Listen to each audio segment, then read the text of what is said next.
December 7, 1941.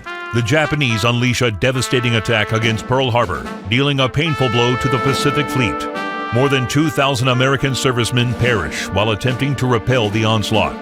And although the attack fails to knock out the strategically important aircraft carriers, it succeeds in shaking the American people to the core. Entering the war is no longer a choice. It is a necessity. On December 11, Nazi Germany declares war against the United States. Just a few days later, Operation Paukenschlag is put in motion by the commander of U-boats, Karl Dönitz. This long-range operation is an attempt to cripple the U.S. merchant fleet, which holds a key role in supplying Great Britain in its struggle against Hitler. All along the U.S. East Coast, German U-boats sink hundreds of American tankers and cargo ships, slowly tightening the noose around the neck of Great Britain. It is clear that without American support to their war effort, Britain's survival will be measured not in months, but in weeks. With the majority of its might focused on fighting the Japanese in the Pacific, the U.S. Navy is left with very few anti-submarine vessels available for the Atlantic theater, not even remotely enough to introduce an efficient convoy system that could protect the merchant fleet from the U-boats. The bloodbath continues for months, and the fire from burning tankers becomes a common sight from the shores of the East Coast. The survival of Great Britain now hangs by a thread. Finally, in May 1942, the U.S. Navy manages to muster enough anti-submarine ships to put the convoy system into effect. Now, with the help of the Royal Canadian Navy, merchant ships are escorted along the U.S. coast to form convoys around Newfoundland. Only then are they ready, having been joined by their guardian angels, to set out on the perilous journey across the Atlantic. At last, the steel wolves of Dönitz will be facing a challenge. They are about to meet a whole new breed of enemy. Fast, maneuverable, and more than capable of sending a submarine to the bottom. The Fletcher-class destroyer.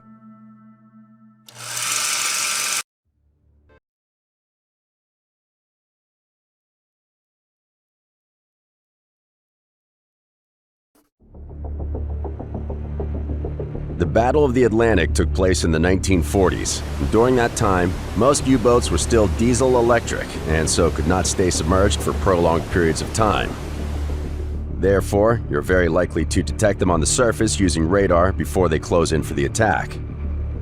Once a U-boat submerges, you can no longer detect it using radar, and you will have to use sonar instead.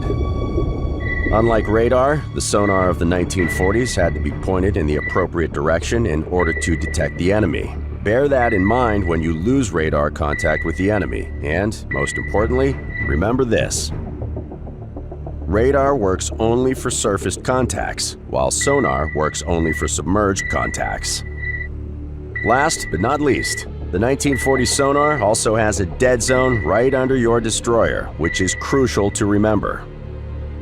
The most important thing you need to understand, however, is that everything at sea is ruled by the compass. Consequently, every instrument, report, and command also refers to it.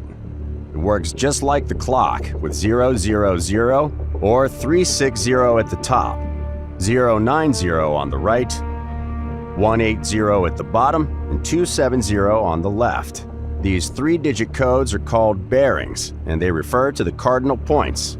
000 or 360 is the north, 090 is the east, 180 is the south, and 270 is the west.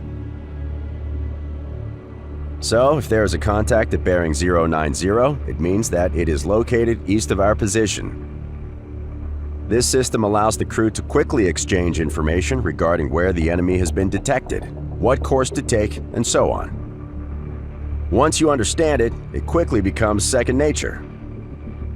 In summary, the most important information for you will always be the position of the currently tracked enemy, which is given in bearings, which direction, and ranges, how far away from your position. The last thing you need to know is how to execute a successful depth charge attack.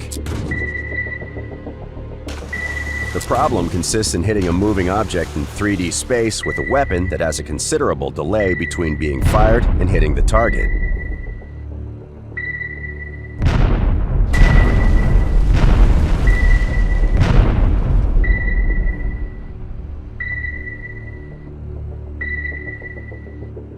In general, the attack has to be made in such a way as to drop the depth charges with a lead ahead of the U-boat's bow.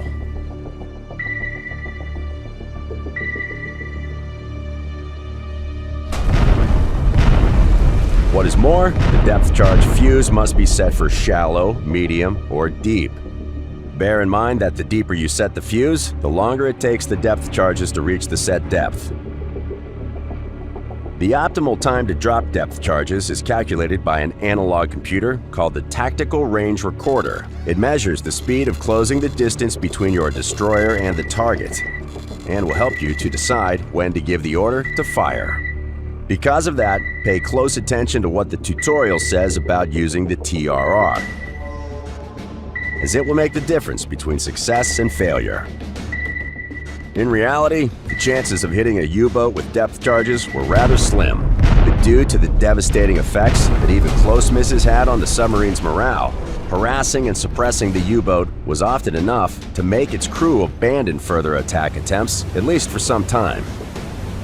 Now that you understand the most essential facts about anti-submarine warfare in the Second World War, you can proceed with the tutorial.